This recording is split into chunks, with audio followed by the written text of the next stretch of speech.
بسم الله الرحمن الرحيم سبح اسم ربك الأعلى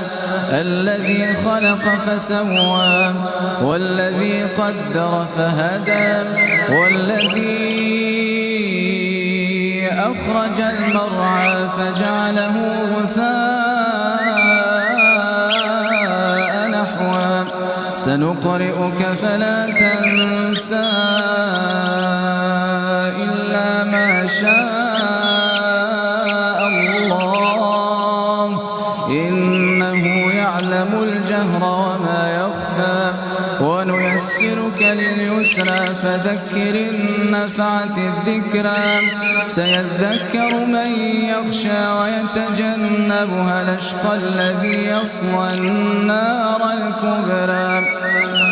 ثم لا يموت فيها ولا يحيا قد أفلح من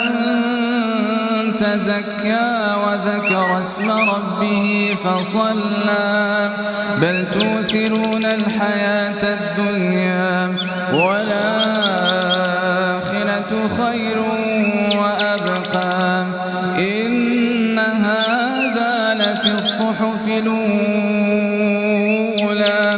صحف إبراهيم وموسى